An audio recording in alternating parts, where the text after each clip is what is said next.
Hello, everybody, and welcome to another episode of Caution Laps with Casey Bristow. A very festive episode of Caution Laps with Casey Bristow as we approach the Christmas. It's Christmas week as we approach Christmas this Thursday. For those who don't celebrate Christmas, just a regular week. But, wishing everybody out there a great holiday week and Happy New Year coming up. But, yeah, very festive episode. Tonight, our guest is a very talented racer, one of the nicest guys that we have in the NSRLA. He drives the number 33 in the Black Diamond Designs Cup Series. He drives the number 33 in the Downtown Auto Sales National Series. And here's a curveball, the number 46 in the Diesel Laptops Truck Series. Mr. Dustin Lewis. Dustin, welcome. Hey man, thanks for having me on tonight. Yes, sir. I'm glad to have you. You are the last guest of 2025. How do you feel? I feel like it's an honor to have me last. You're getting to round out the year with a good interview, hopefully. Yeah, I'm sure it'll be great. I have all the confidence in the world in you. Um, so yeah, Dustin, tell us about you. What's the Dustin Lewis story? Who are you? Where are you from? How old are you? What do you do? Well, if, as obvious as it could be, my name is Dustin Lewis. I am from Southern Georgia in the United States. I'm 25 years old, so probably one of the younger guys in this league, probably maybe the youngest in this league, maybe. I am a teacher, a school teacher primarily. I've been a school teacher for the past 3 years, and I have been iRacing for the past, what is it going to be now, 5 months? I've been doing this now, so still fairly young, still got some years left in me, but life's young. Well, first of all, let me say thank you for what you do. Being a school teacher is, we don't thank our school teachers enough. My wife was a former kindergarten teacher, and she still does teach. But it's like she's like a college professor adjunct teaching like graduate students how to teach. But Mhm. yeah, being a teacher, that's got to be awesome. What do you teach? I teach eighth grade physical science. I'm in middle school, or for our area, so I teach the uh, 12 to 13 to 14 year olds. So when you say physical science, are we talking like tubes and wires and anatomy and stuff like science, or like when you say physical science, like gosh, it's been so long. If come next year, I would have started high school 20 years ago. It's crazy. I can't even believe it. But like when you say physical science, what do you mean? So what I essentially mean by that is we look at primarily physics related stuff. So forces, motion, electrical currents. We do dive into more of the abstract sciences like electromagnetic waves, mechanical waves. Uh, we cover quite a bit of the more focused sciences. We do a little bit of astronomy towards the end of our standards, but it's a lot of science going on. We don't really do the whole like anatomy, life science kind of deal. That's more seventh and eighth. Um, but that does play into like towards the end of the year where we have to prepare them for environmental science, which is taking some of that life science and adding on it what they learned in seventh grade. Wow, man, I couldn't even remember what I was learning like seventh, eighth grade time frame in science. I think like protons and neutrons and stuff like that. Science was not my strongest subject, no matter how hard I tried. Um, so I'm assuming you went to college to become a Yep. teacher. Where'd you go? I went to Bruton Parker College, which since I have not been there for the past few years, they have changed their name. It's now Bruton Parker Christian University. But I was there from 2018, fall of 2018, to the spring of 2023. I was there for 5 years.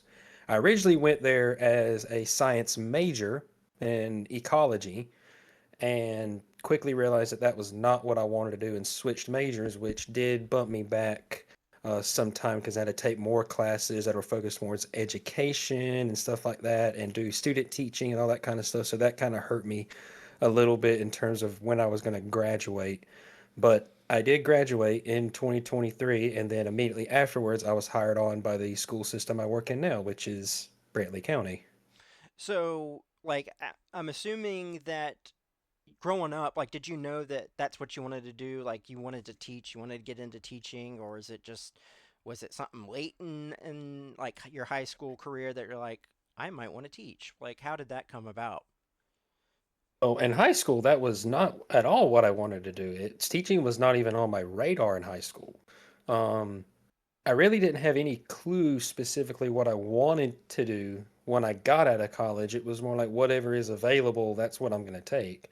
It wasn't until I got into college and into these teaching classes where it was like, maybe that is something that I could potentially do and be rather successful at it.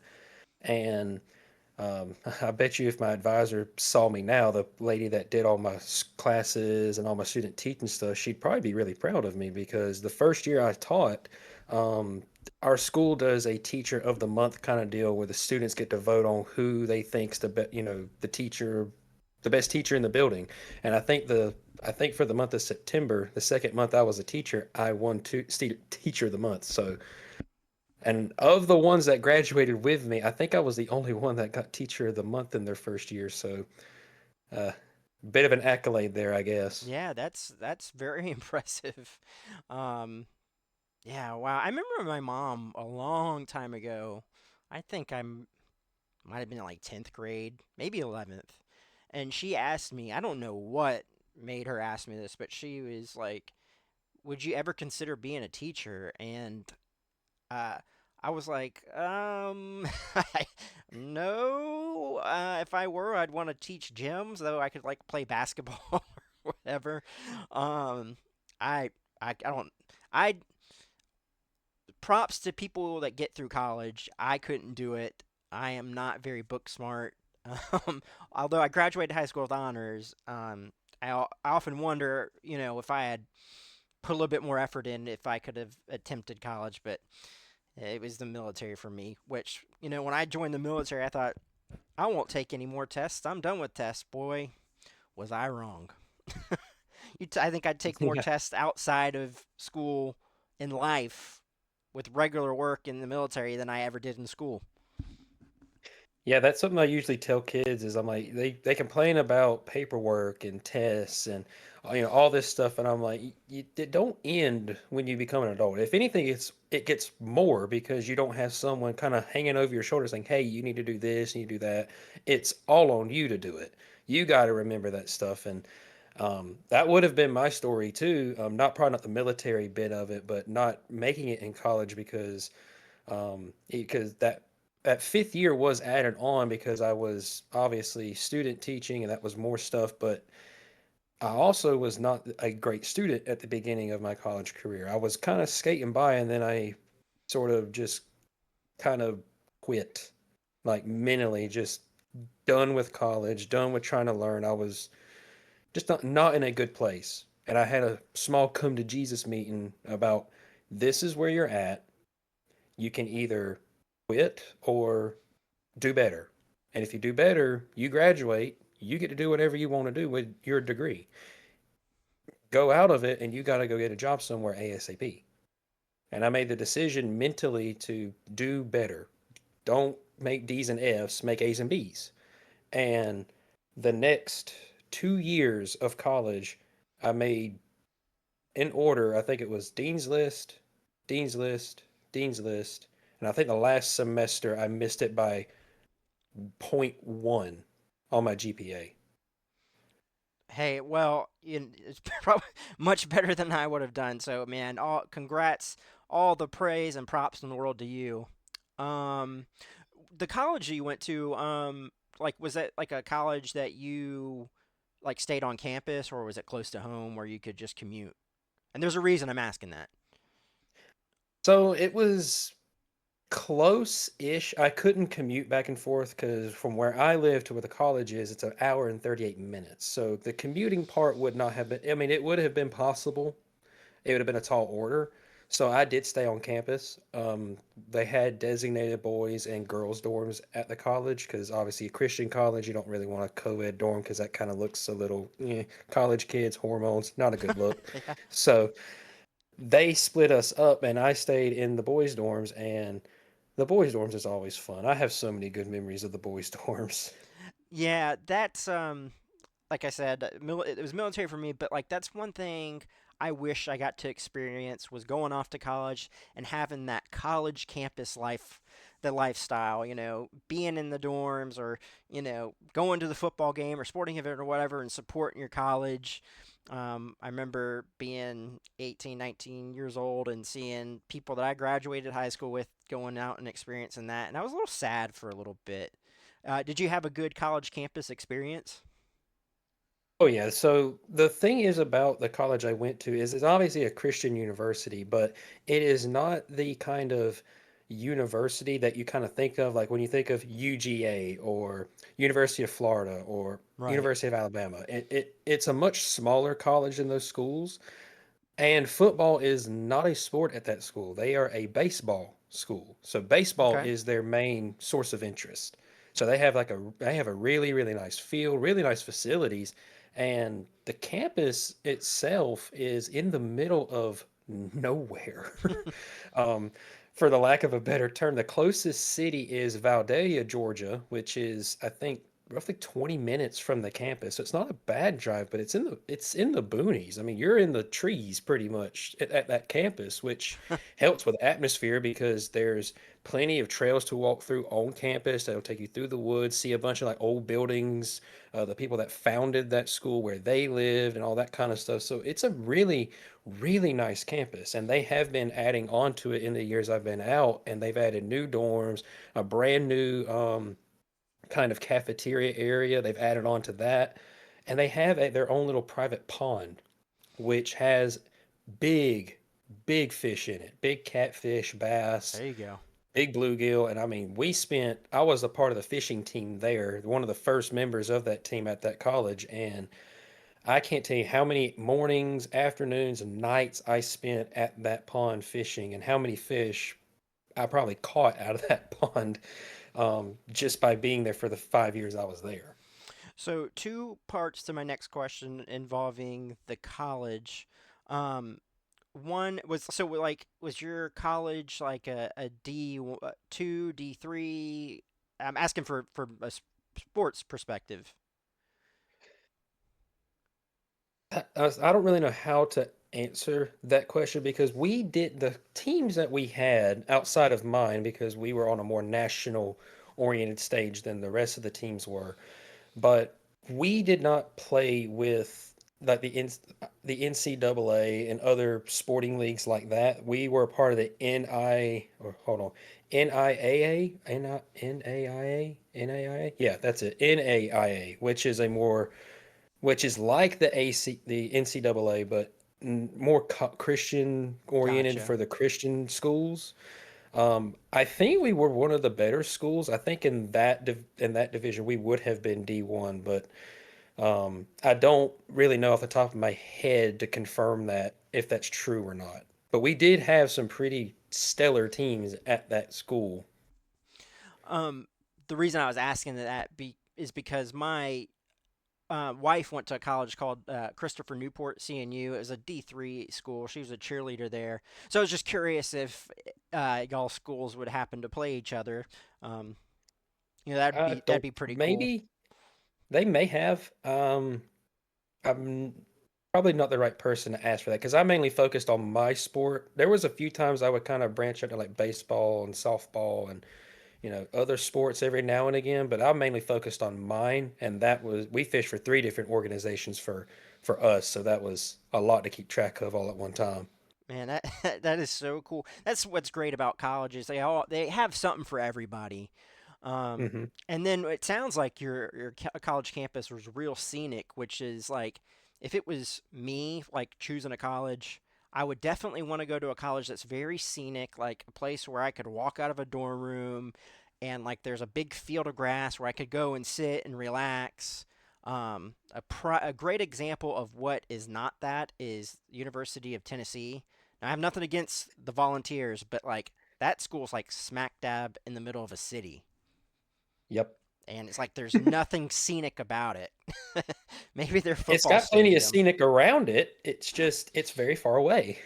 It's just I know there's exactly what like you're talking about. you'll walk out of the dorms and then you're right there on a city street. So there's no enjoying the grass in the middle of a field out there. But yeah, that's Oh yeah. cool.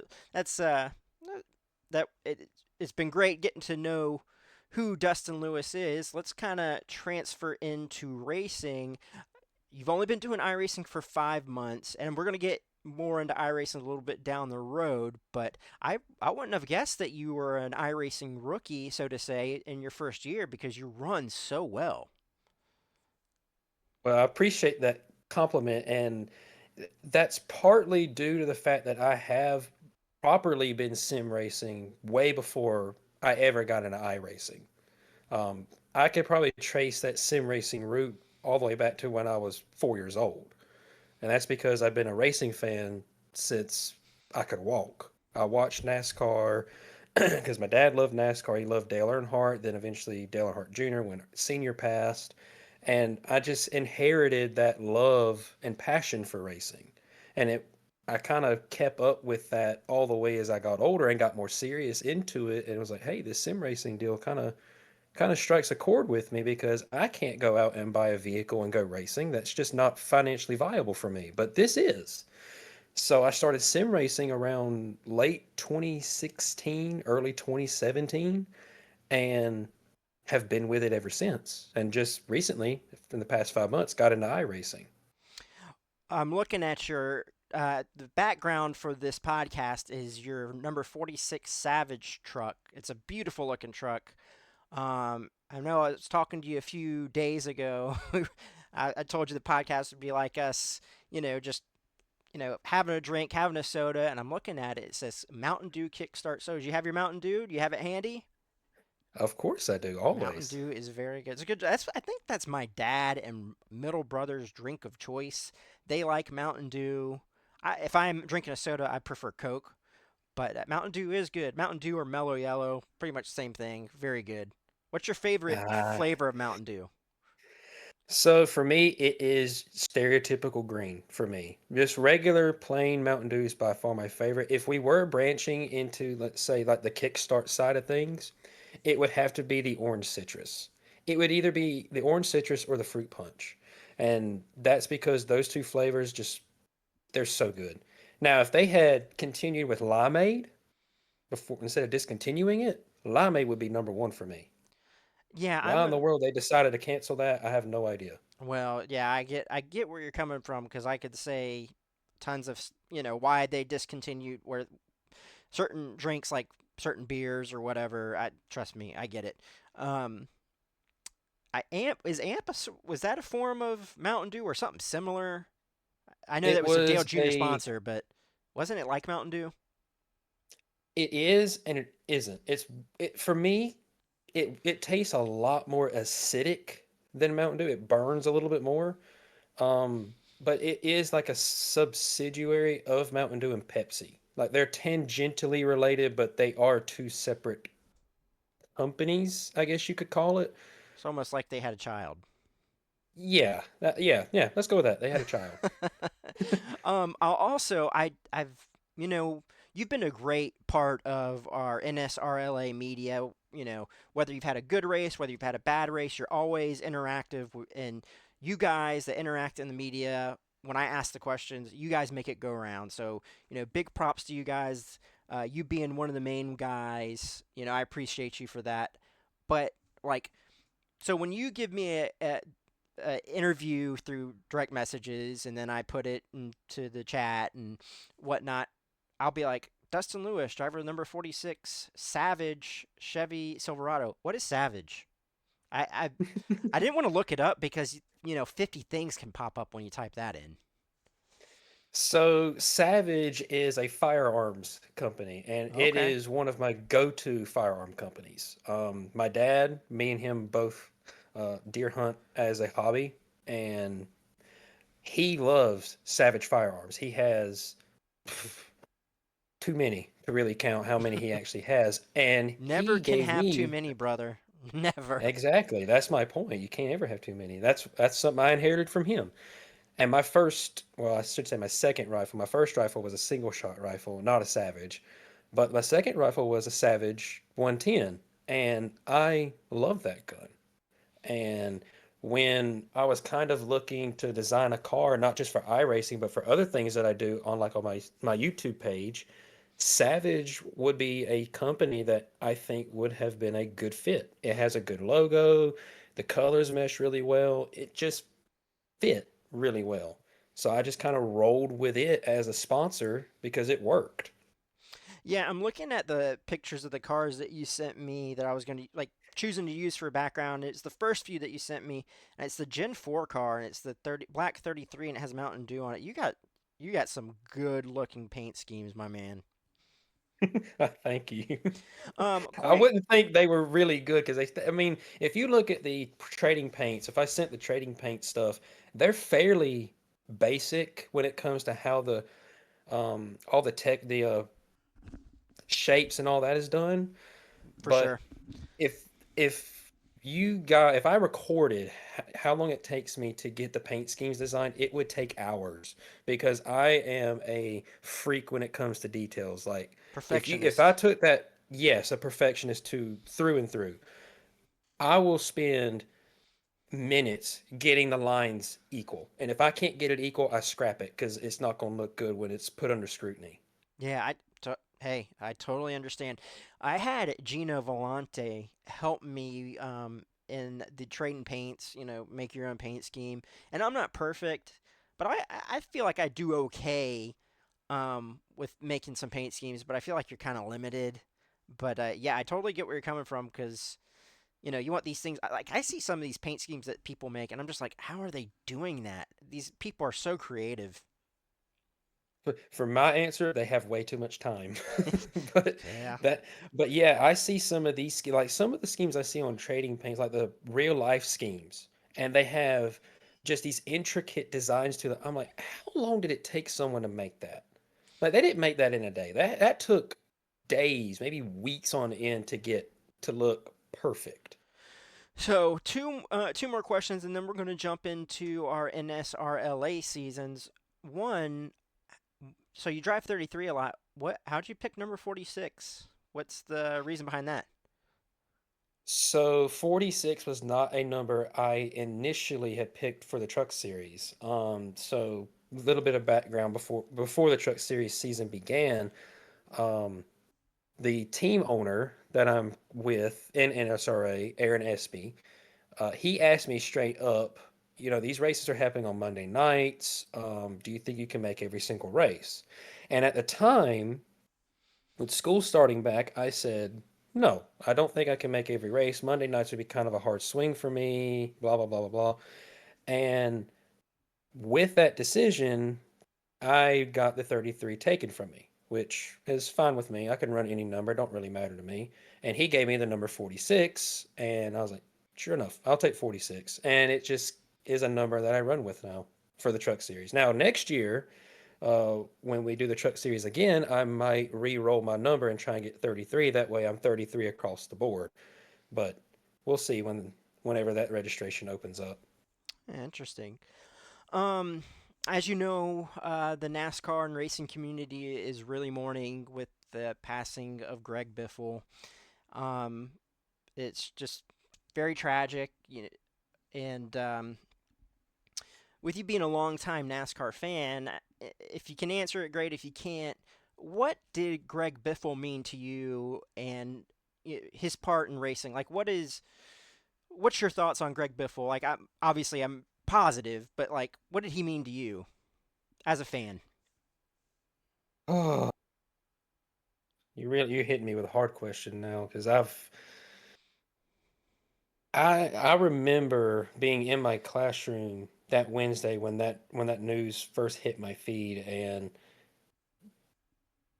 even when it was unconfirmed, it just there was this feeling of no, that's gonna get confirmed. It was him, and it made Thursday go in slow motion for me because the entire time I'm like, just in the snap of a finger, he was there and now he's gone. Yeah. And that was a driver of my child, like you said, a driver of my childhood. Like I grew up watching him race, and like as a not only just a NASCAR fan, but a NASCAR gaming fan. Like watching him race on Sunday and then turning around on Monday and racing against him on a console. Like I saw him everywhere, and I had massive amount of respect for Greg Biffle. I thought he was insanely quick as a driver, and I would probably put him up there with Carl Edwards and Mark Martin for a guy that has never won a championship, but definitely should have. The dude was just, especially in I think it was 05 or 06, he finished second in the championship. I think it was 06 as I think Johnson beat him. But he always had speed everywhere he went. Even when he didn't, he was still running inside the top 15, inside the top 10. He was always doing well. Yeah. And my first like real memory like that sticks out in my mind of him is I think it was 2012 or 2011 at Michigan. It was a fuel mileage race and he was in the lead and I think he ran out of fuel with a couple laps to go and I'm like, God, that sucks. Like I finally understood what fuel mileage meant. I'm like, if he could have just stayed a little bit more, he probably would have been there at the end to win the race. But Yeah. seeing him go through that career and being as loyal to Jack Roush as he was. I mean, he Stayed stayed his with him entire throughout career. his entire career from trucks to Busch or a Riley series now, and then to the Cup series, and then retired, kind of quietly retired out of NASCAR. But as a driver, I loved him. And then I even loved him more as a person because when I learned he helped out with Hurricane Helene in North Carolina in 2024, that respect shot up massively because I know people personally, being that I'm part of the Christian faith, part of our church went up to North Carolina, maybe against the law, maybe not, but regardless, went up there to help those people in need. And when I learned that Biffle was also doing that, I was like, that'd be a kind of a cool thing. My mom meets Biffle and doesn't even realize it. Right. Yeah. Amen, brother. Yeah, it's so tragic. Greg Biffle was just one of the. I mean, he was a part of my childhood too. I remember, 2005, 2006, 2007. That red, white, and blue American flag National Guard car, that 16 Ford Fusion. It just looks so Mm-hmm. good. And, Greg was one of those guys. I mean, we didn't know Greg personally, obviously, but like we saw him on TV every week. He was one of those guys that was like on race day with, Kenny Wallace and Jimmy Spencer and those guys. He was interacting with the fans. He seemed like he was a people person, and Yes. he loved the fans and he never got upset. And I think the only issue that I think there's like maybe two issues. I can't remember who he was upset at, but he was like it was post race and he was going after somebody, and it was just rare for him to get upset. And then the other one being the the Boris said incident at, I think it was at Watkins Glen. But yeah, Mm-hmm. excuse me, Greg Biffle, just super calm. Definitely a fan favorite. Um, and yeah, he will be missed. So all of us at NSRLA, just the Biffle family, his friends, everyone involved, we're sending our thoughts and prayers out to them. And yeah, And it's before hard. we go any further on Biffle, just talking about him, that first incident that where you saw him get angry, I think that was at Kevin Harvick, Yeah, if I'm not mistaken. yeah. Everybody got Something mad Kevin at did Kevin. during the everybody got mad at Kevin, but shortly after our race on Thursday, which I don't think you were in the drivers meeting at the time, but I had asked Morgan if, and I was not the spearhead for this, but he had thought of it before I could have. But in my mind, I was like, I think the best way to honor him is to have the leader relinquish the pole position before the race starts and have him lead us just a few laps before the race. I think that's a good way to honor him. And thankfully, Morgan was in the same wavelength as me because that's exactly what he said we were going to do. But shortly after that race got over with, I felt it in my spirit to kind of post on my YouTube channel because I knew how much fans were hurt. Yeah. I had saw it on my social media feed. I had seen so many posts, not just from NASCAR people, but just from people who don't even really actively watch NASCAR anymore, and just being like, this is too real. This is far and away tragic. So I took a short little clip. I ended up buying the Ford Taurus in iRacing, the 2003 Ford Taurus, which I would not have done in any other aspect. I'm a Chevy guy through and through, but I I hear you. bought it and I went on a trading paints and I found my favorite paint scheme from him, which is your National Guard paint scheme. I just love how that car looks, Hmm. stanced out and everything. I think a lot of people And do. I went. I mean, it's a great scheme. Whoever designed that scheme honestly deserves a raise because they did a really good job. Yeah, it's going to get But popular here on iRacing. I think it already is. It was already at the top of the search results when I went and got it Thursday. So, but I took that car to Michigan, which is my first memory of Greg Biffle. Is I just associate him and Michigan together, and I put I put the camera looking down the front straightaway, looking towards turn four, and you could see the car come out the corner, come down the front straightaway, and you can kind of hear it go around the racetrack over and over again. I got it on a loop, but I put two Bible verses, one at the top and one at the bottom, both from the book of Matthew, chapter 5. The first one talking directly to the fans, saying, "Blessed are those who mourn, for they will be comforted." And then the second one was more for Biffle because I don't know what his relationship with the Lord is. I don't know Right. if he was saved. I have no way of knowing that. Only he Right. and the Lord knew that. Right. But knowing who he was as a person, knowing the compassion and the kindness he showed to the people that were victims of Hurricane Helene, using his helicopter, his influence to help them in every way he saw fit. I put the second verse after that verse 4. I think it's 5:6. Blessed are the merciful, for they will be shown mercy. And in my mind, I hope that one day when we are either called home or when we die, we know he was shown mercy Right. Yeah. if he didn't know the Lord. Amen, brother. Amen. To die is gain. Hmm. Um, yeah. It's. I kind of got thrown off track. I forgot where I was gonna go after this, but We kind of hit a soft point right no, there. no, it's We've got our fine. feelings there. I just no, there's nothing wrong with that. I was just gonna say, No. I, I'm drawing blank, but Greg, thank you for all the memories. No, no, I remember what I was gonna say. I'd reached out to the higher ups in NSRLA, and if we weren't racing at Bristol, I was like, hey, I'm not gonna be in this race, but if the broadcasters, our friends over at Slingshot with Ellis and Chris, if they don't mind, let's say we're at Michigan or Auto Club or somewhere big, lap 16 moment of silence.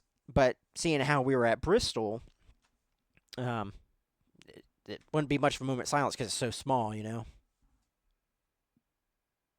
Yeah, yeah. That's why I was kind of going more towards it mentally. Like I think a pre-race relinquishing of the pole position would be a little bit more effective because I mean lap 16, with how fast Bristol is, it wouldn't be much of a moment of silence. Like Right. if it was Yeah. at Absolutely. Daytona or Michigan or Fontana or Talladega, we could milk that for a little bit. But Absolutely. Bristol, that would have been like, and now for a moment of silence to Greg Biffle. And we're back to racing.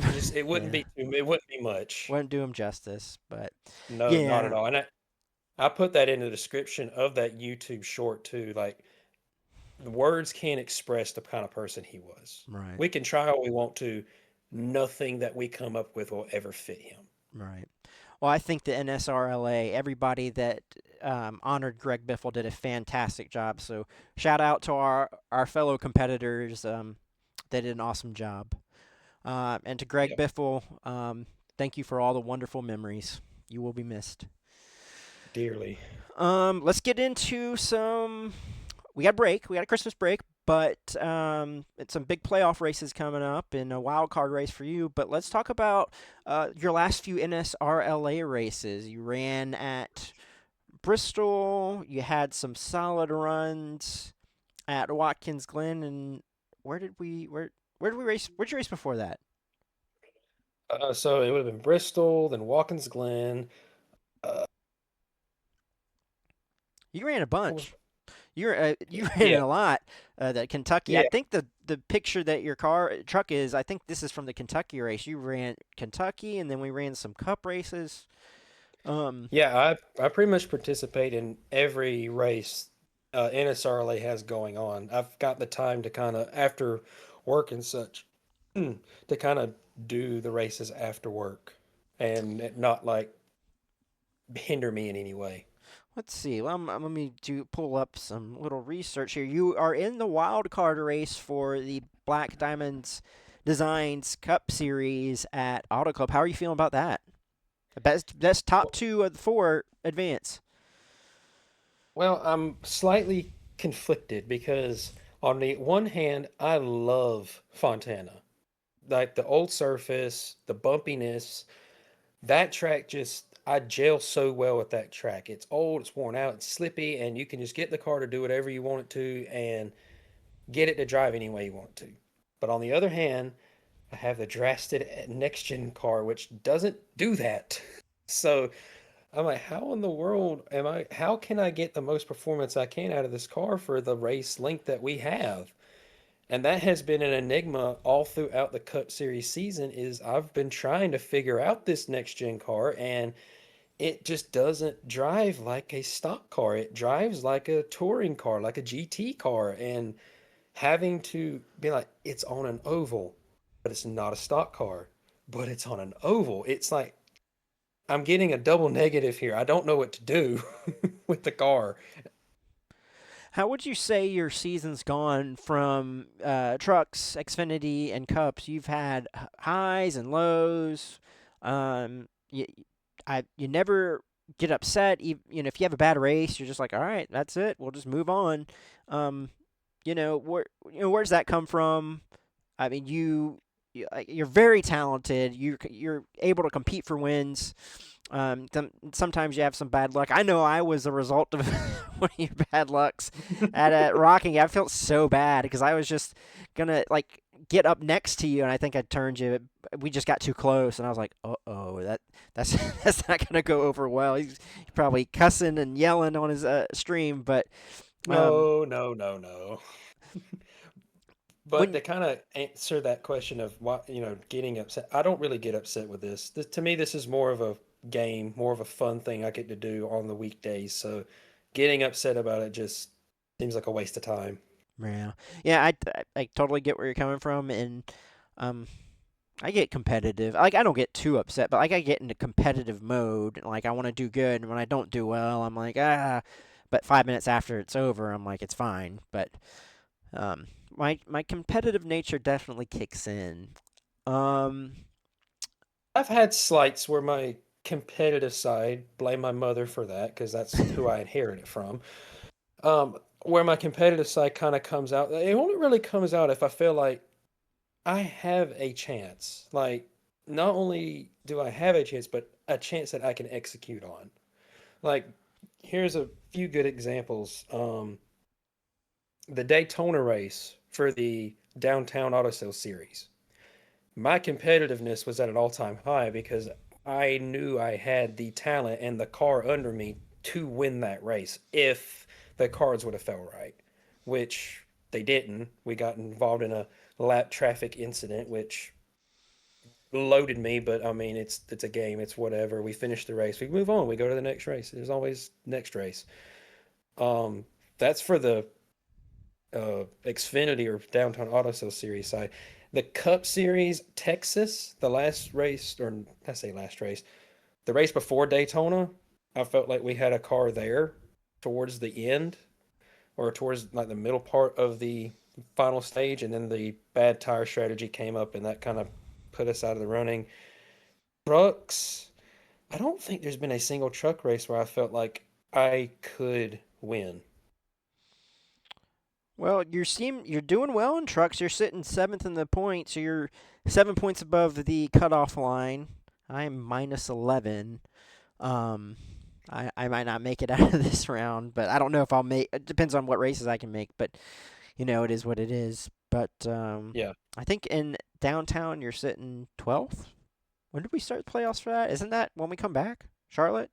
Uh, I think it's either at Charlotte or after Charlotte. I can't remember off the Yeah, top of my head. I can't I know it's remember either. close, I can't which is remember. part of the reason why I was a little upset about Bristol is because, and why I made the comment that I did about how Goodyear just gave us really hard tires for some reason. They really messed it up. Just like in real life, they messed up the tire compounds at Bristol. But oh man, I mean, I would love to make the playoffs in the downtown series. I just don't know if that's possible. Like I love the Xfinity car. I love how it drives. It feels like a stock car, but that field has so much talent in it that it's really if when you mess up, it costs you so much.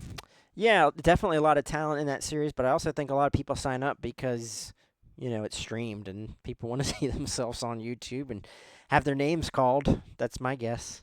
But I mean, That not is not true. taking away Yeah. the talent. I mean, there's talent in our trucks at Downtown Auto Series and Black Diamonds Designs Cup Series. There's talent in all of it, but I think we get a lot of the guys in um, Downtown Autos, like I said, because it gets streamed. But you know. Yeah, and that stream also has my parents watching that stream, so they like to hear my name get called out. So they're like, "Do better," and I'm like, "I'm trying. I'm trying my best here. I can only do so much."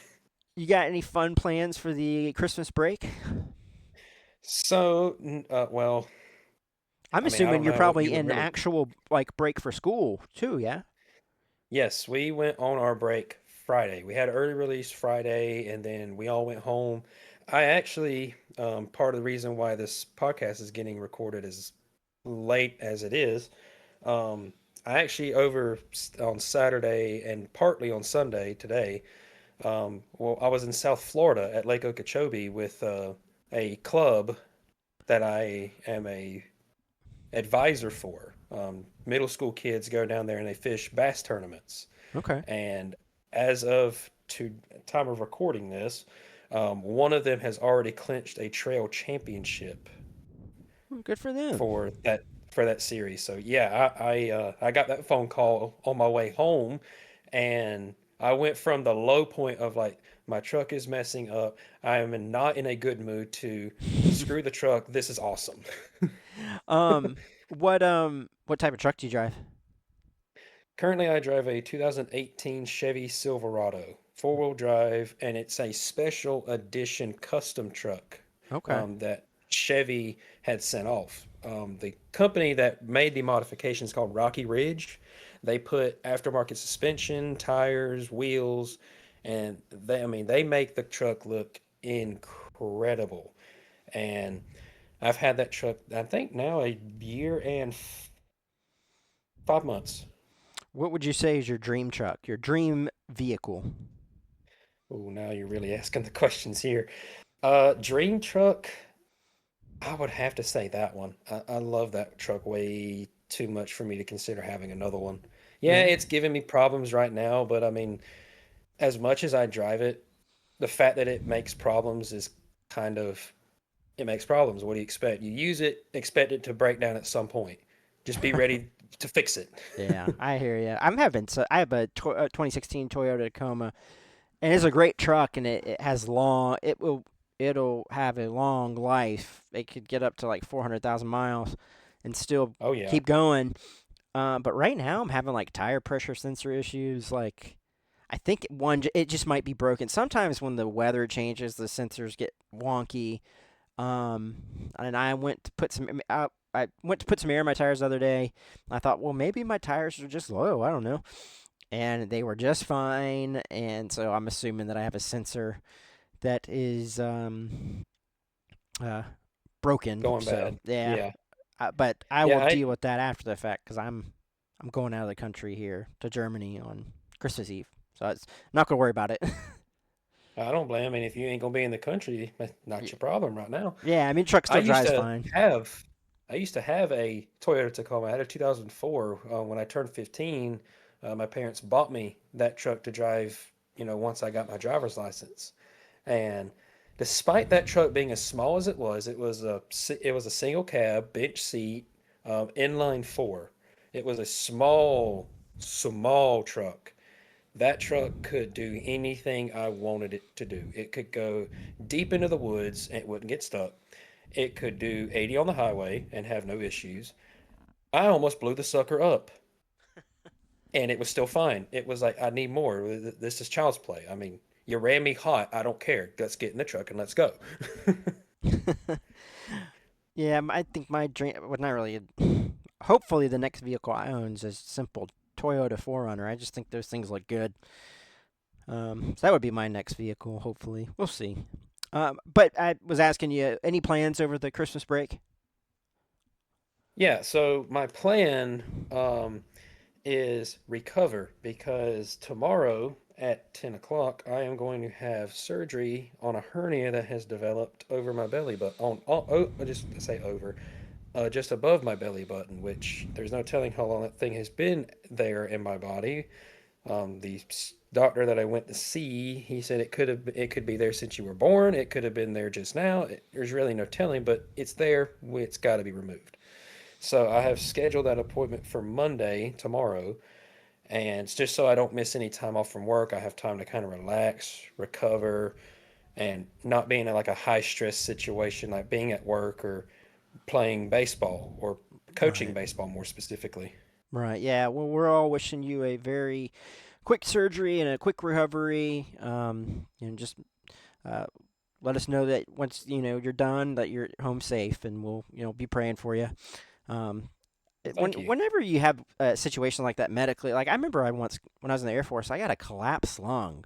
They called it medically a spontaneous pneumothorax, and I'm like, how does this happen? Like they said, it just happened randomly, and I'm like, well, that's not good. That was one of the worst feelings I ever. It felt like I pulled a muscle in my back, and I'm like, whenever I went to breathe, it like hurt. I was like, I can't, I was like on shift, on duty, on night shift. I'm like, I can't do this. You guys got to take me to the hospital. And they're like, yep, you got a hole in your lung. I'm like, Oh, fantastic. wow. Luckily, it was a small enough hole where they oxygen was enough to inflate it. If it was any bigger, they had to do this thing like where they stick something in your side. It wouldn't have been fun. So, Yeah, uh, I don't think that'd be fun either way, but yeah, no. that's good that they at least could fix it, without having to do anything more intrusive. Yeah. So, oh, I'm I when I reached out to you for Thanksgiving, I reached out to all the drivers on Thanksgiving. What are you thankful for? I think you said you were going to do some hunting. Did you ever do that? Yeah, it was Thanksgiving break. I hunted every day outside of Thanksgiving. Well, no, did I hunt Thanksgiving Day? No, I did not hunt Thanksgiving Day. I did not do that. How did So I you hunted do? every day outside of Thanksgiving. I saw deer, a lot of deer, and nothing that was really worth shooting. On the last day, I was able to hunt, which I think was Saturday evening. I shot a doe, and she didn't really stand a chance. She died on the spot. Well, I guess that's a perfect opportunity to go into some hunting questions. Like, what is your like? Do you like to hunt deer? Do you like to hunt turkey, foxes, ducks? What's your go-to? Deer is by far the go-to. When I was younger, I probably would have said turkey and deer because my whole dad's side of the family are hunters in some respect. So is my mama's. They've hunted deer, turkeys, foxes, rabbits. They've hunted bears in the past. They've hunted pretty much My anything with four or big two game. legs, where we're from. But ever since my dad's papa, my great grandfather, since he's passed away, that was 2014, somewhere around in there. Me and dad have never really went back turkey hunting. That was more papa's thing, and we just kind of fell out of it. But we still deer hunt. We still love to deer hunt, and we hunt for at least for the state of Georgia from September to January. I've only been hunting once in my life, and saying I was hunting is a bit of a stretch because I was young. I was with my dad and my uncle and my cousin, and my dad just was like, sit here in this, yeah, not, I want to say stand. It was almost like in a tent just on the ground, and I didn't see nothing. I just sat there and I was cold. But Yeah, um, when I, so have you ever seen the movie Three, the Dale Earnhardt story? I think so. I have. I don't have the three, the Dale Earnhardt story, but when it came out, I had the collector's edition of the Dale movie. Um, I can't remember who it. I think CMT Yeah, produced yeah, that, one of those and I movies. have the yeah, and I have the 10 case that it came in with the 86 500, the 90 500, the 97, and the 98 Daytona 500 discs inside of it. And I think that 10 is somewhere in the attic at Well, this point. the point there's a scene in the movie where Dale Senior is talking to Carrie, and he's asking Carrie how his stepfather's doing. And he's like, he's doing well. He works hard, but he still makes time to hunt and fish. And he's like, we're hoping to go up to Montana next year and go after some elk. Like, I wonder what that would be. One, like that's some big game hunting, and two, you're in Montana. Imagine how beautiful that is. Probably very That is, cold, but also very beautiful. yeah, yeah, that's always been a dream of mine is to go out west or up north and hunt. And for the even to this day, I've always wanted to go like to Alaska and experience the people would call it the last frontier for people, for hunters, just people in general, and experience what Alaska has to offer. There was even a point in my life where I was like, I want to live up there. Like I don't even like that. That's the goal. Like I to live in Alaska. we'll hold that thought. We're going to come back to that, the hunting thing, because that's going to be like one of the rapid fire questions I have for you at the end. Let's jump Mhm. into iRacing itself. Again, you're not even halfway through your first year of iRacing. Do you like to run officials at all, or are you just more into league racing? And how did you find NSRLA? So I do some of the official races.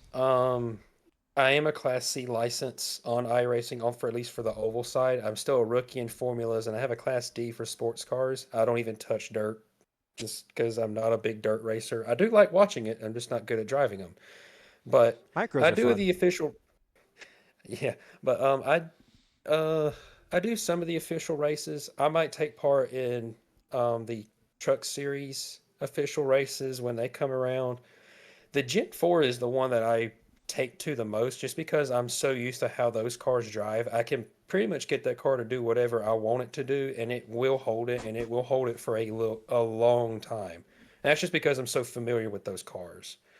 But so I'm just not in a hosted iRacer. I'm also an official iRacer. I like doing the official stuff every now and again. I do too. I do all sorts of officials. I haven't been doing many officials here recently. I did like two the other day, and I finished seventh in both of those races. But um, like the super late models, I did one of them was super late models at Richmond, but that was a lot more trickier than I was expecting. And then one was the 87s at the old Daytona. But like Hmm. it depends on the week. Like there's like certain things that are added. Like I know they used to have Indy cars race at Talladega, and that might sound like chaos, but it was like really like a lot of fun. I think I got a win there. I think it's the first time I ever got protested on iRacing. I got a win there. Uh, I kind of went below yellow line and cost this guy not to win the race. And we both had U.S. Air Force Thunderbird paint schemes. And like this guy sent me some nasty hate mail, like not like through iRacing itself, but like through out like once we're out of the races. There's a way that you can send people direct messages outside of the races, and this Yep. guy sent me some nasty grams, and he protested me, and iRacing was like, "Yeah, you're at fault. Keep the win." And I'm like, "Okay, thank you." So, but yeah, like Bad kid. Keep it IndyCar though. at Talladega. Just I like to look at the schedules throughout the week. I was enjoying like the mini stocks at Charlotte, but then that just got to be a pain in the butt. Too many people wrecking. Too many people making stupid moves early. Yeah, that was my bread and butter. Not the mini stocks, but the street stocks at Charlotte, because it was kind of like a super speedway race with those Right. cars. They don't have a lot of power. They're not very fast, so you're full throttle pretty much the entire track. And my first iRacing win, period, was in those cars at Charlotte. Nice. Yeah. My first, I barely had any wins in this series since my first iRacing win was late model stocks on oval at Lanier. Don't know how Ooh, I did that, but I did. I've managed. How many wins you got, like in officials? Do you know?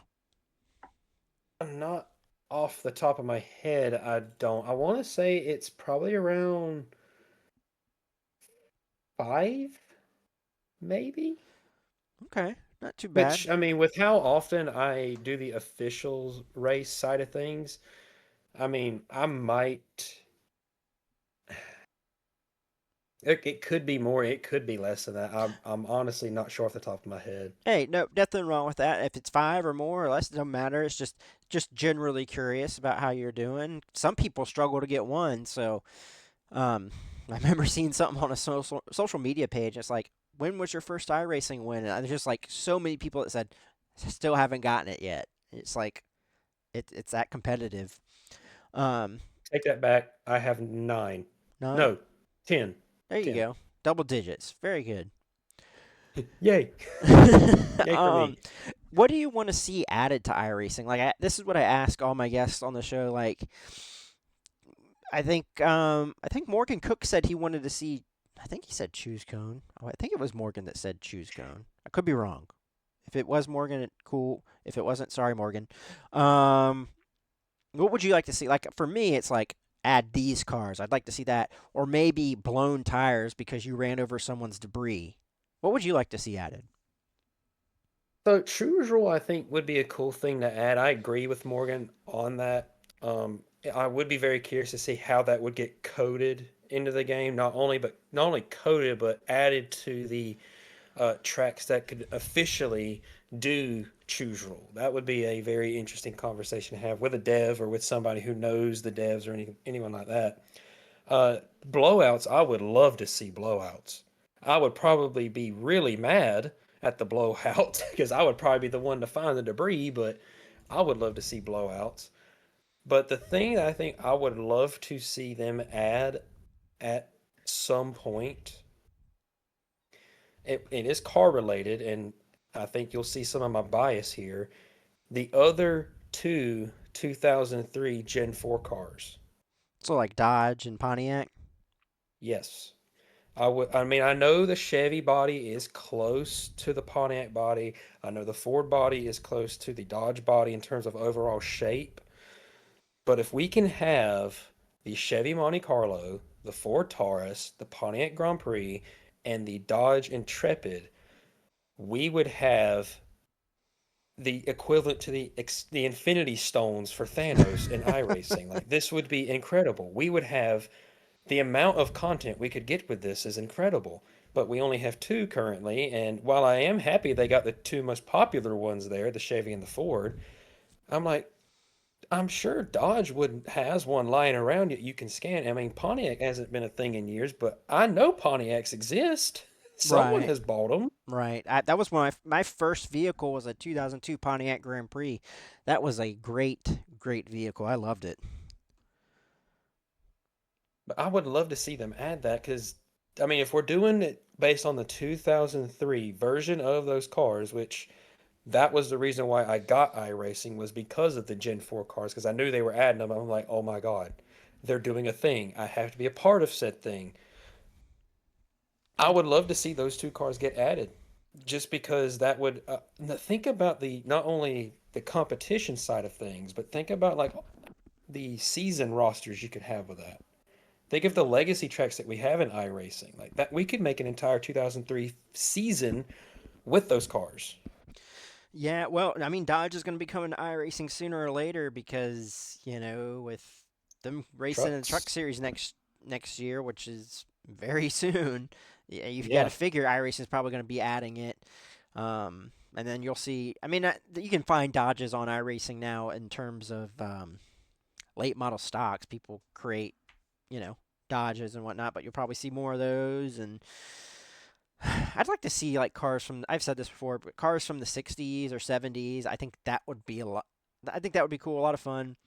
The mid 90s to early 2000s iRock cars, and then I think a lot of cars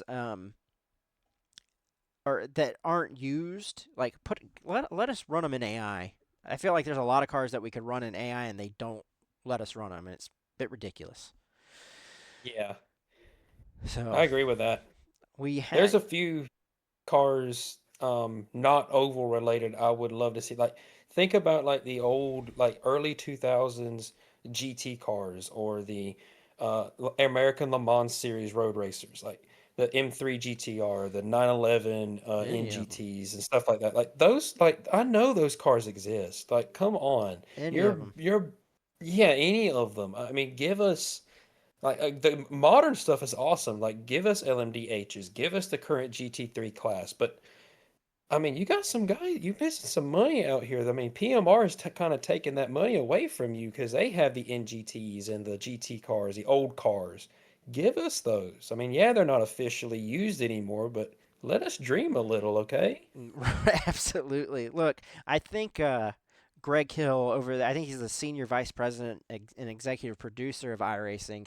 Look, we all want certain things added and whatnot, and it's a very hard thing to do. So you know, I'm not knocking them, but they do a really fantastic job of keeping us in the loop of what their plans are, what they're adding, what is to come. So I got to give them all the props in the world. Um, because they're doing a fantastic job. But where I'm coming from, it's like it's peanuts. It's very minor things. It's just like you guys are doing outstanding. I would just like you to, could you maybe do this? Like just this is all I'm asking. Not much, just a little. But yeah, those guys they're awesome. Yeah, it's quality of life stuff that, just a little bit more immersion into the sim that already immerses you pretty well into what passively looks like real life.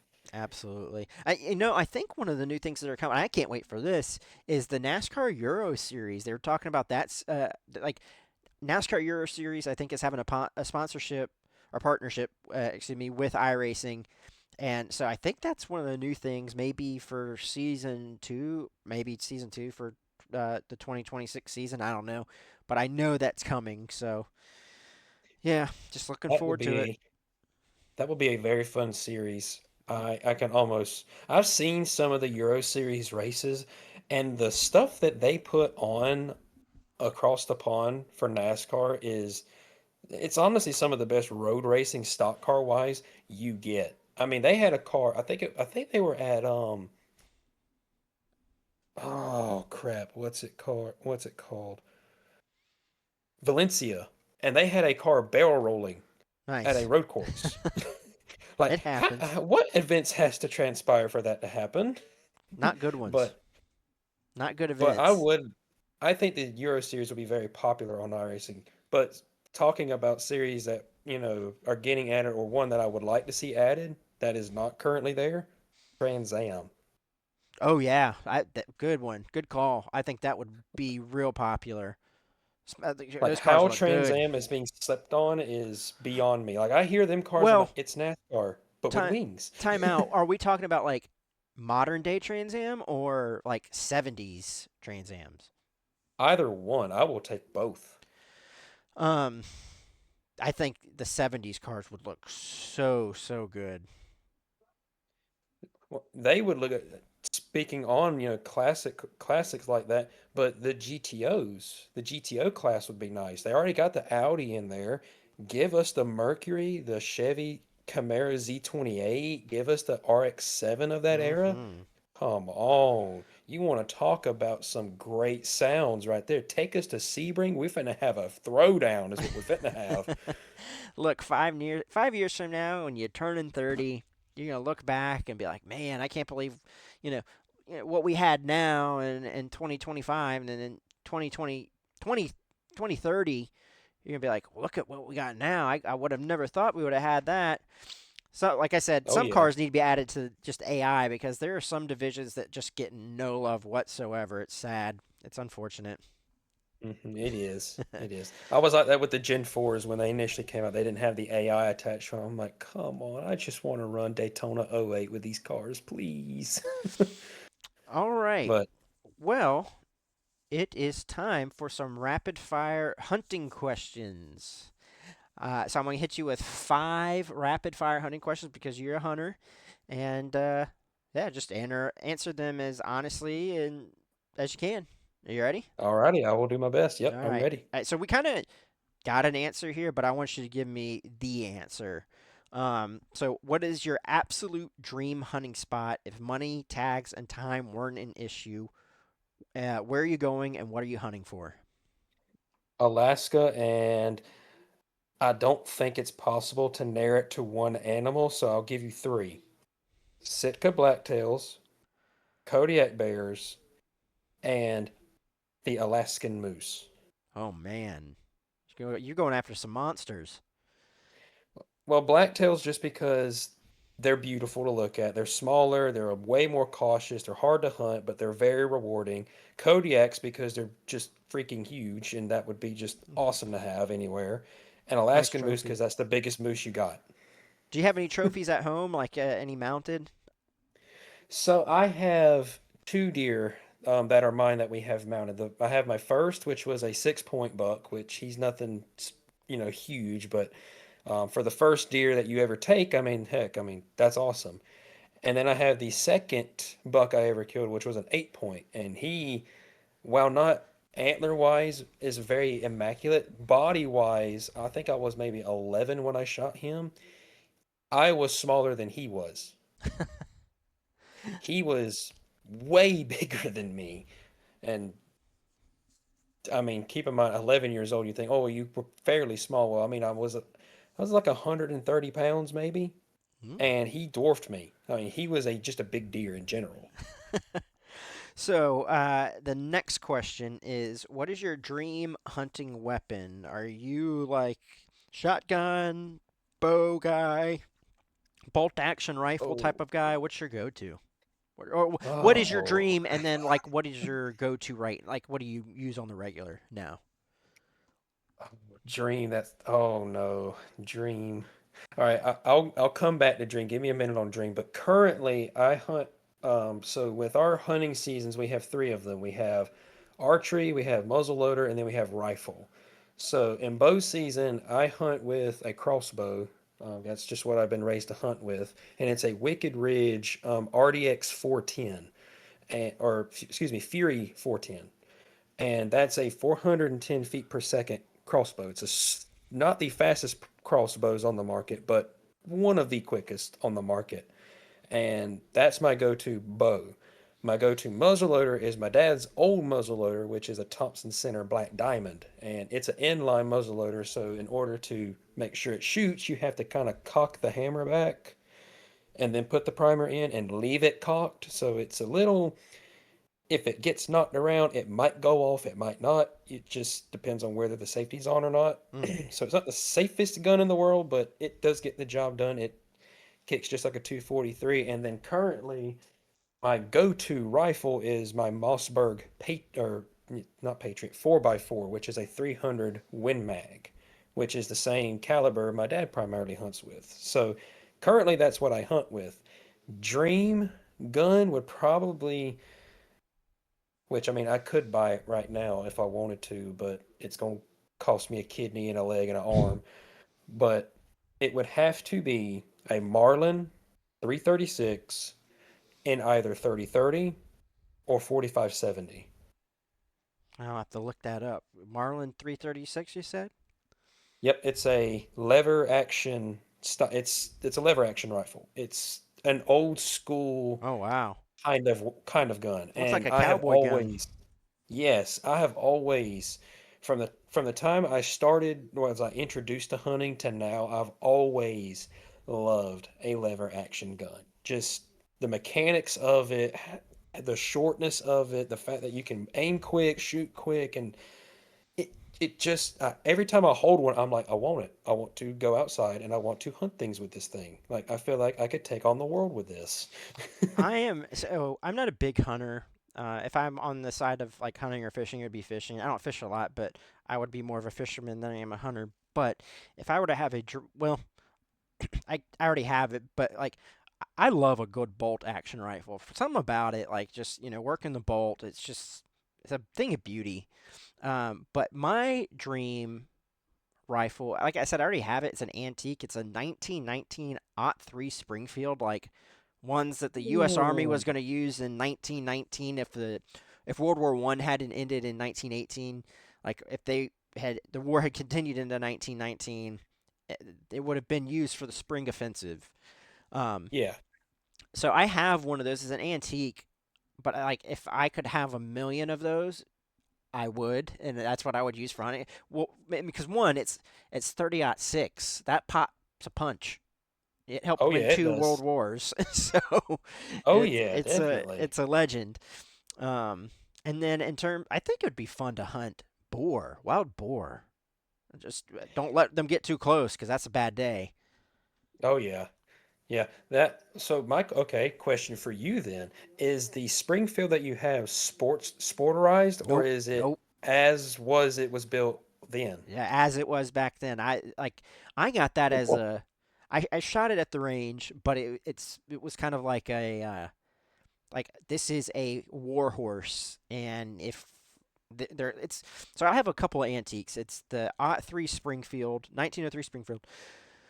I have a 1917 American Enfield, which the Americans used in World War One. Uh, American Enfield Springfield, which was used in World War One and World War Two. Then I have the British uh, Lee Enfield, which is a Yeah, legendary oh rifle. yeah.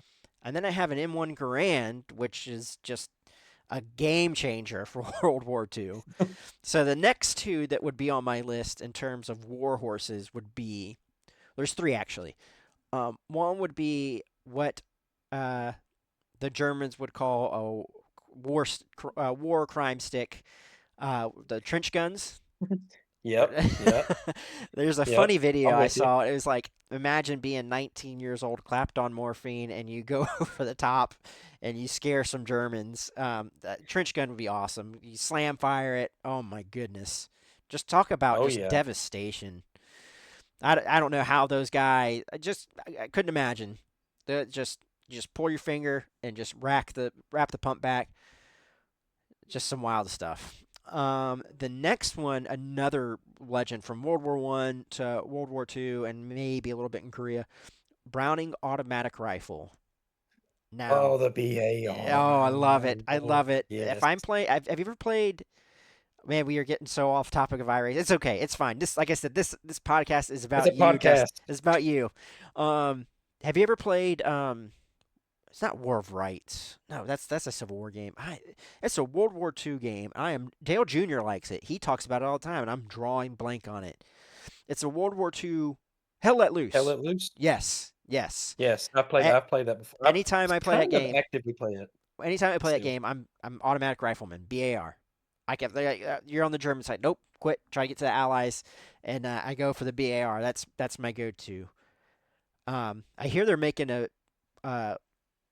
uh, version for Vietnam, like a Vietnam War Hell Let Loose, and if that Hmm. happens, oh, the internet might break. I'm telling you right now, I'm rocking the M16 and we are going to start shooting trees. That's pretty much what happens. I would so my third one, Vietnam War era, M6 not M16 M14. That's a good pick. Yeah, That's a gun that I have actually held in real life before. It was granted I don't own the gun. I held it in a kind of a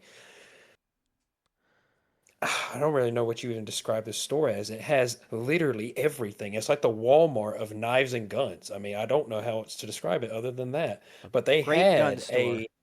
yes, a really great gun store. They had a 1960s era M14. Like the serial number, the stamping was all correct, and I actually got to hold it.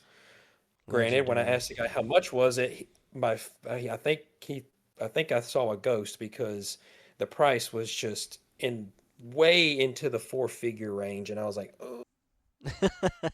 Yeah, guys shot that thing on full auto. I don't know how they did it, because they would have so much kick to it Hmm. that it would just like they get off target. But man, yeah, those last. I mean, I think they make like knockoff versions of an M14. They got like these things called M1A SOCOMs that are kind of similar to it. Yep. Um, but I don't think you would ever get like a legitimate. Obviously, you would probably never get a legitimate M14 just unless you get one at an auction and you're just willing to spend an arm and a leg. Like I think I saw an 1919 Browning automatic rifle on GunsAmerica.com, and it was going for a whopping $50,000. must Oh my God. must be nice. I would have been like, if I was like, you know, Denny Hamlin's my guy. He is pretty well off financially. Just looking at what he's got. If I had his money, I would have dropped $50,000 to try to get that. Oh yeah. I mean, what's not to love about that era of firearms? I mean, they're so, like you were saying, iconic. I mean, when you think Legends, of legends. World War II, you think of the Garand, you think of the BAR, you think of the Thompson, you think of the Sten, the Bren, the MG42, the MP40, the STG. I mean, you think of those guns in that war. Who would not want to own guns like that? I mean, we live in the land of the free. Why can't we have those guns just everywhere? Like, I want to own those Uh, kinds of it's a guns. I want to have an conversation. armory. Yeah, conversation for another time. Trust me, Oh, we'll yeah. save that for another time. That's an off You and I, podcast yeah, question. you and I are on the same page there. I say ATF should be a store, but anyway, Amen. what Amen. is your biggest kill to date? I know you think you said had two mounted, but you know what your biggest kill is?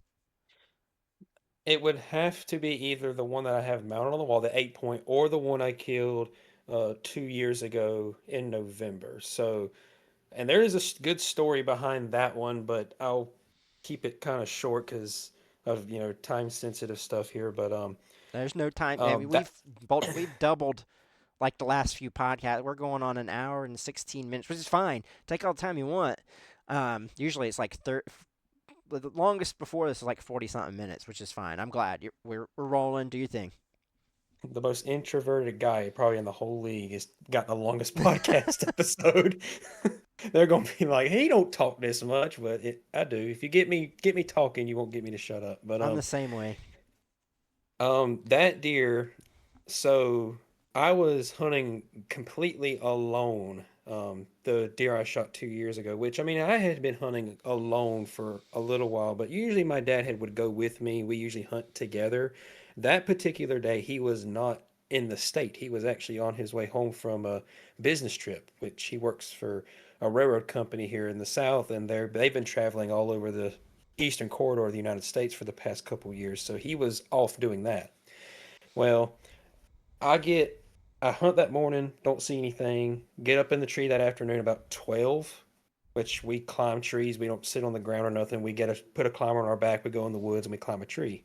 I get in the tree about 12:30 and I'm like, well, I got a few hours. I got like an hour and a half before it starts to get good. Why don't I take a nap? So I take a nap and I wake up and a few minutes later, deer start walking through. And I mean, there's deer everywhere, walking, feeding, eating, does, yearlings, little bucks. And I'm like, all right, I can be patient. I can be patient. And then behind me, I hear two deer running. And one of them is just grunting up a storm behind the other one. I'm like, all right, here we go. We finna have action take place here. Something's gonna die from that little crowd. I turn around and the 8 point is chasing the doe. And when he hits the clearing that I'm in, he hits the brakes and is just like, wow, there's a lot of deer here. And he sees the little bucks and chases them off, just runs them off the does. And I'm like, okay, you want to be big man? I'll let you be big man for about 5 more minutes. I put the gun on my shoulder, which is at that time was my 300, and I pulled the trigger and all the deer scattered. He was running with them, and then he tried to clear one tree, one fallen tree, and when he did, he landed and tumbled, like went head over heels, tumbled and fell over. And I'm like, I have to get that deer out of here now, and I have to go uphill. Oh boy. What have I done? But I got him out of there and took him home, and I think that deer is probably the biggest deer I've ever shot. And keep in mind, he was not a very impressive 8 point. He's about the same size as the one I got on the wall, but body wise, there was no contest. That deer was way, way bigger. He probably weighed just a little bit less than 200 pounds live Yeah, weight. I mean, that was deers, just a big deer. deer. I hate to say this is gonna sound like I'm a jerk, but like I hate deer. Not they're just so they're stupid. Like they will run out in the middle of traffic and not care. Like Oh, yeah, they will. like deer, they're beasts. And if you don't believe anybody don't believe me, go hit one with your car and see what happens. It won't be Oh, good. they will. Oh, yeah. I've hit two deer in my life, and I know what you mean. So where I work as a law enforcement officer, I work in this small private community, and there I was on night shift, and I was on the side of the road, not much going on, and I looked over and I heard this rustling sound. And I'm like, what in the world's going on? There's these two. I mean, this is like a neighbor, like a like neighborhood area. Like we're not in the middle of the woods. Neighborhood area, side of the road. Two bucks going at it. And I sat there and I filmed them and I put my spotlight on them and I filmed these guys for like 15 minutes fighting. I was so entertained. It was Oh, it was yeah, awesome. yeah. Oh, yeah. That, and you're surprised about them living in a neighborhood. That is no shock to me because hunting for as long as I have, you kind of pick up on where deer like or where they prefer to live. Yes, there are deer that like to live away from humans. That is 100% true. But what's also 100% true is there are some deer that are so accustomed to human activity that they will literally live near people's homes and like bed in their yards, behind their houses, to the side of their houses, and they don't care. I mean, you can walk out and go to them, and you're just another animal to them. They don't care. You can pet them, you can feed them. They don't care. Yeah, so like the neighborhood, it was this is the crazy part. It's like the houses that these two deer were fighting by, the house is on a golf course. So it's Oh like yeah, there you go. Um, like we have woods, but like it was just such an odd spot. And these guys fought for 15 minutes, and then they stopped, and then they just took off. And they're like, "All right, that's it." I guess I don't know. I guess they were working out. Who knows? But we're sitting here talking about hunting and a little bit of fishing there briefly. But like we used to be so proper as a country. Like 20 years ago, 20 plus years ago, on TV they would show like a lot of fishing shows, like guys on ESPN, ESPN2, fishing, guys fishing, and hunting shows, and like the show would be about a guy hunting, and he'd be sitting there whispering, he's like, yeah, there's the deer right there, blah blah blah blah blah, and then he hit it with his bow Hmm. or his rifle or whatever, and that was the show, it was a hunting show, and now you don't ever see any stuff like that anymore. At least I don't think. It's been a Well, while.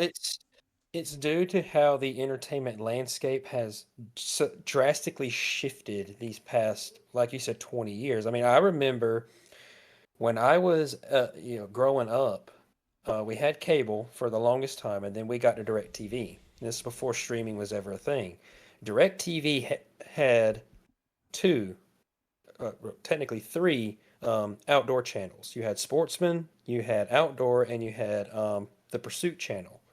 And that's all they'd show was hunting and fishing. You could not, they would never show anything else outside of hunting and fishing. But since streaming has become a thing, and that is what most people have now is streaming, Right. um, that has all been kind of consolidated to streaming services like YouTube. That's a very good example. YouTube took a lot of those shows, and now they have YouTube channels. Realtree 365 took a lot of those channels. The Outdoor channel, I think, still has their Roku app, but that has all been kind of, for lack of a better word, splintered across a lot of different platforms, and that's why you don't see that much of it, advertised and out there as it used to be. It's still there. They haven't went anywhere. It's just they're on a new platform, and people just haven't caught up to it yet. Oh, like I said, we used to be proper. Question 4 and 5. I'm gonna just kind of combine them so we can kind of wrap things up here shortly.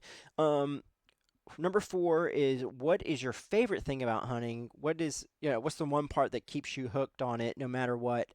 And then number 5 is what is your biggest hunting pet peeve? Like something other hunters may do that just drives you up a wall. So to answer four, and that last part really rung a bell with me because I've had years where I'm like, this is the best year I've ever had. Like 2023 was by far my best hunting year ever. I was hunting a lot more. I shot a lot more deer. You know, maxed out my 2 buck tags that year and took a few more does than I usually do. That was just a great year. But like I say, this year has not been a great hunting season for me because either I wasn't able to go or I was just not in the right position to take shots like I need to. So what makes me want to come back and hunt more is just there is always that small chance that if you don't go, the buck of your lifetime could walk out in front of you, or you might see something that only a handful of people may ever see in their life. Mm-hmm. And the thing that makes me enjoy hunting as much as I do, and I could probably give maybe 10 reasons why I enjoy hunting as much as I do, but the first reason is just being at one with God's creation, being on his sort of playing field. Like, yeah, we're always on his playing field, but when you get away from the um, city, get away from the cluster of people, get away from your life in a way, and you get into the woods, it is Natural beauty. incredible. Yeah. Yeah, natural. It's untouched, undisturbed. You are there as a quiet observer as to what is happening in nature. Yeah. And it's peaceful. And that kind of leads into the second one. It's just peaceful. Yeah, I That's what mean, yeah, it's exciting when you shoot something or when you see something, but watching it passively, like they don't even know you're there. They're just walking through on their normal routine. They do this every day, and you just watch them and their behavior and how they talk to each other, how they communicate, how they sort of absorb the area around them, and it's just so natural to them. Yeah, that's why I think I'm not a big hunter, like I said, but like if I were, like, I feel like Montana and Wyoming would just be such a like beautiful spot to go hunting. And if you don't get nothing out of, like, if you don't get what you're looking for hunting wise, I mean, you're still going to be like in like this amazingly beautiful place, but like, think about that and then think about what heaven's going to be like. I think about that often. Yeah, I mean, if God created such a beautiful place for us, and heaven is supposed to be beyond what we have here, I can't imagine what that's going to look like. Because I mean, to me, and I mean, even for the woods where I live, which where I live is mostly swamp. We live near the Okefenokee Swamp, so we're in southern Georgia. But even when you go, like, say, an hour north of me, you get these rolling hills, these pine hills, oak hammocks, and they're just, to me, they're the most beautiful pieces of wood forest I can imagine. And I have been as north as Boston, I've been as west as Mississippi, I've been as far south as Lake Okeechobee in Florida. I've been to a lot of different places, and the forest, the trees, the nature is to me the most captivating part of our world. Yeah, I have an uncle who likes to hunt a lot, and he said that's what he likes. He likes getting out there early in the morning and just sitting there and enjoying nature. He's like, this is nice. Mind you, it's like 30 degrees and he's freezing, but it's still nice. I would. This is gonna sound so lame, but like I don't. I one thing I wouldn't like about hunting is, and it's gonna sound lame, but there is a reason for what I'm about to say. Is being out in the woods, you run the chance of getting ticks on you, and some of those ticks carry some nasty diseases, and I don't want no parts of that. Yeah, that you do, especially where we live. It's mainly in this summer, the late summer, you kind of have to worry about it because all the leaves are still up on the trees and the bushes. But um, that's why we routinely, if we ever hunt, that's usually our bow season, early muzzleloader season for us is when the ticks are usually out and about. We constantly, as soon as we get home, we get our clothes off, we go to the bathroom, and we are taking showers and we are checking ourselves all over the place Mm. because they like to nestle in the warm crevices of your body. That's where they like to lay. So you got to look really good, feel around good to, Yeah. you know, get rid of them. I, It is a downside, but it's a pretty good downside to me. If I got to worry about some little insect, it might carry a disease. It might not. I can always kill it when I get to the house. right. He can ride for a little while. Yeah. And the final question before I get into the bonus question, like I said, what's your biggest hunting pet peeve? I would say probably okay. There's definitely one from this year, and there's another one that kind of has been like a my normal pet peeve. This year's pet peeve for me has been just the negativity I have seen online when it comes to just hunters and hunters, like hunters conversating back and forth. Like I get there's always going to be, opinions that you don't agree with and all this kind of stuff, but like the firearm talk about, what's the best cartridge and people saying, "Oh, it's a 6.5 Creedmoor, no, it's a Mm, 300 Win Mag, no, it's 243." And people just getting a little subjective. too yeah, just getting a little too in their feelings about what they think the best caliber is. I'm like, it's whatever you are the most confident with shooting. Like for me, it's a 300 because I know I'm good with a 300 Win Mag. It's a 243 because I know I'm good with a 243. It doesn't really matter to me what cartridge I shoot. I can put it on the deer's shoulder, I can pull the trigger, and it will kill the deer. I know that will happen. So it doesn't really matter at the end of the day what cartridge you use. It's about your shooting capability. That's all that matters. But as a always hunting pet peeve is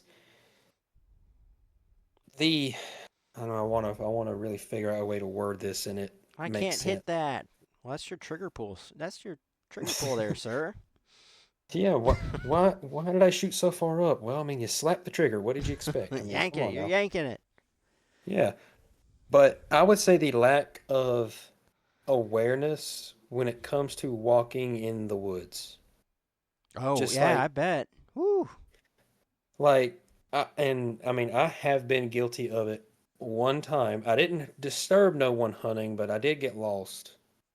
That was more of a me problem, not anyone else's problem. But we primarily, for me and my dad specifically, we primarily hunt public land.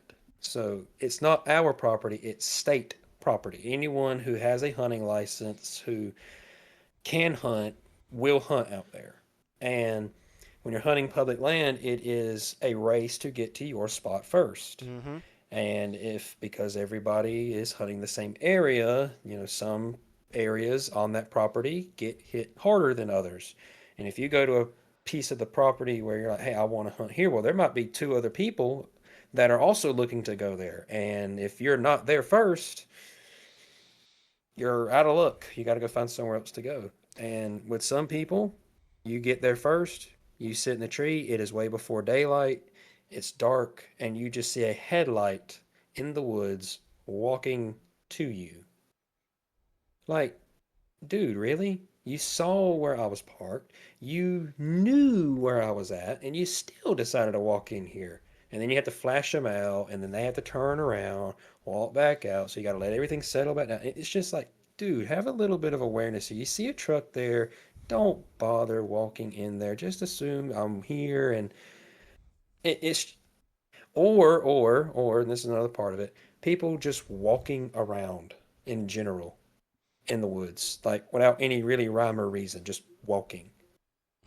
Like I get it. I mean, it's public land. Do what you want to do. If you want to, kind of still hunt, not stand hunt, but still hunt, kind of walk around. I get it. Just every now and again, look up into the trees.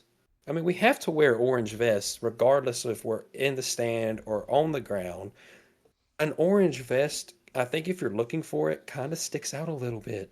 It does. Like I've been It in does. situations sitting in the tree and I see a guy walking and he looks at me. I know he saw me and he still decided to continue walking to me. And I'm like, I had to whistle at him just to get his attention. And I'm like throwing my hands up in the air like, dude, can you not see this? And he just like gives me the expression and walks away from me. I'm like, dude, come on, Big have a whoops. little bit more awareness than that.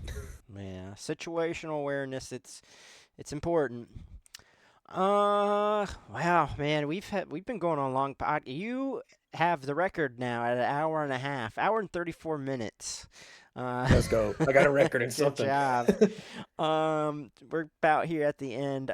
So this is an ongoing question with all the guests, all the racers. Right now it is 3-1 no's, but in your humble opinion, do you think pineapple belongs on pizza? Make it 3-2. No. Wait, did I say no? It's you're saying no. Uh, Three Is there more no's. no's than There's yeses? Oh, well, make what it did I four say? one then. 4-1. Make it Okay. 4-1 then. It is a Yeah. hard, in all capital letters with two A's and three R's. No. Our uh, Hard no. our founding president, Mr. Andy Berry, NSRLA founder, founding father of NSRLA, says pineapple belongs on pizza. You, me, Morgan, and Mark Cofield are all team no. I don't. Ugh, that's nasty. I mm-mm. Andy, I love you, dude. I have a lot of respect for you, but your stock has went down as a result of me knowing that you like pineapple on pizza. Your food And stock. yeah, your food stock. I do not trust you if you're saying pineapple belongs on pizza. And I have a very good reason as to why pineapple should not belong on pizza. I have a very good reason. We already have tomatoes there. Tomato is a fruit, Mm, okay? It yeah, has juice, technically, tomato yeah. juice. Why should we add more fruit when we already have one there? All we Yeah. need to make a good pizza is give me good bread, give me good sauce, cheese, pepperoni, maybe a little bit of dressing on the crust. We have a party. Why do we need to complicate this? I like meat lovers and stuffed crust. That's Meat my lovers? yeah, yeah. Or if I had to pick just one topping, sausage, and then I love stuffed crust. Meat lovers? I can get down with some meat lovers. I do like, having the pepperoni, the bacon, the cheese, the burger or beef, and maybe ham. Depends on, who's making it. Stuffed crust, absolutely. When Papa John's brought their stuffed crust back, I think the day they brought it back for my area, I ordered it and I loved every minute of it. That was good stuff. Yeah, But pineapple, get it yeah, out of here. that's nasty. Ugh, I mean, ugh, whatever. But no, we're not even talking about it anymore. But Dustin, man, it has been awesome talking to you and getting to know you.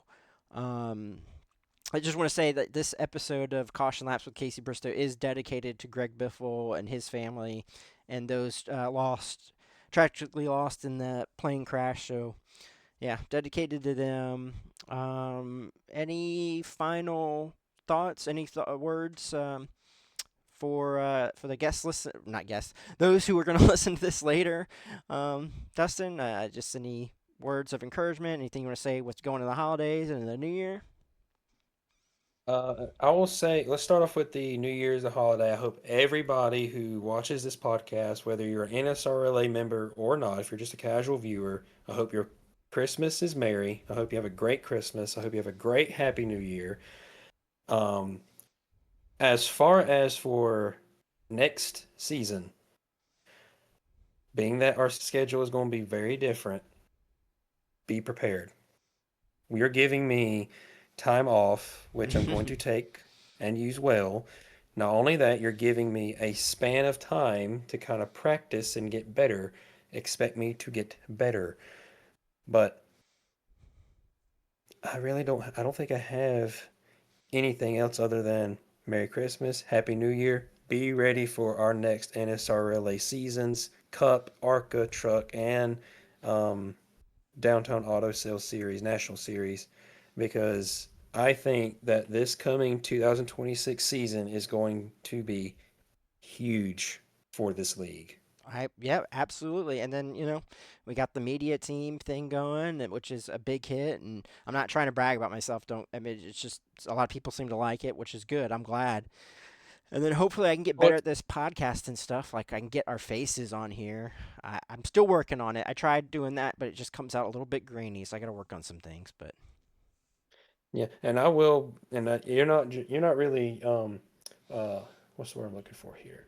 Not really bragging on yourself because it's true. You are doing an incredible job with the media. That's why I always look forward to your messages after the races because I'm like, I know he's going to give me a question that I can answer and I can answer like I would if this was real. If this was a real race, I was actually at the track at my car, he's going to ask me a question that a media person at a NASCAR or any oval sanctioned race or any race in general is going to ask me.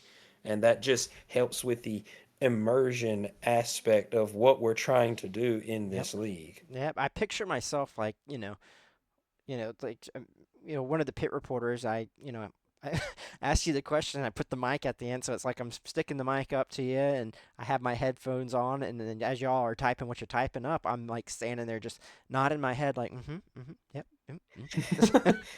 I yep. don't see what you're saying yet, but yeah. But Um, that's why, and it's a. I know we're getting to the end of this, but that's why I like to throw in those little quips in there because I know for drivers they have to be an entertainer to some aspect for the media. Because they can't come off as just bland. I drive the car, and they can't be Kimi Räikkönen. We all no, can't be him. goodness We can't be gracious, dry. no. We couldn't be dry like that. We just can't. I mean, there's a place for it, but we can't be that all the time. That's why I like throwing in like what I said about Goodyear bringing hard tires to the track, or just or Kurt Busch 2012 at Darlington. Just little bits like that, just to make you go, Well, "That's kind of funny." I'll say in terms of that, don't do Kurt Busch 2012 because a certain someone in this podcast said a certain word, and two higher up said, "Hey, um, just tone that down a smidge." And I was like, "Okay." Yeah, that's why I said. That's why I didn't say it verbatim. I was like, just look up Kurt Busch 2012 Yeah, Darlington. You'll get my answer. yeah, yeah. That's about how I felt. But that's why I didn't want to say it out loud because I mean I know that would not have flown really well. Nah, But well, that the thing is, we want you to be honest. If maybe I'll bleep it. If there's something that someone says a no word, I'll bleep it out. I don't know. We'll see. Um, it does help with the emotion aspect of it. But the other part of that is we are as much as we want to be, we aren't NASCAR. I mean, we can't be that raw right. with it. Be cool if we could though, because I love Oh, NASCAR. it would be awesome. It'd be um, awesome. We get Gino mad or get Steven mad enough, we starts blasting anybody mad? the Just other anybody. driver. Um, Get Morgan upset. Oh my God, we all die. uh, just also want to say shout out to another NASCAR driver, Brad Keselowski. I think he broke his leg skiing, so wishing him a Again. speedy recovery. I think he's gonna miss the Clash, but hopefully he is healed up in time for the Daytona 500. Brad, definitely one of those nice guys. Started off a little bit as a villain, I'd say, but definitely one of the nice guys in NASCAR now. I don't think there's a soul out there who dislikes Brad Keselowski. Yeah, he's kind of aged like Kyle Busch, where he's like you said, kind of had that villain phase at the beginning where he was kind of hard to really like, and now he's getting to that point where he's like, you're all right, you're good. Yeah, But he broke his leg again. Like, yeah. did he not learn 2012 or was it 2012 or 2011 Road Atlanta? Did we not learn anything from this? Don't break your leg. Guess not. I don't know. Well, if you break your leg, it turns like you can win championships. That's Kyle Busch. Yeah, that's true. Yeah, 2015 but Kyle Busch missed a third of the season, still won the championship. yeah. But anyway, yeah. To all the listeners that will listen to this later on, thanks for tuning in. And yeah, I just want to wish you and your families, and you, Dustin, a very Merry Christmas, Happy New Year, and thank you for being my final guest for 2025. And we will see you all in 2026. Good night, everybody.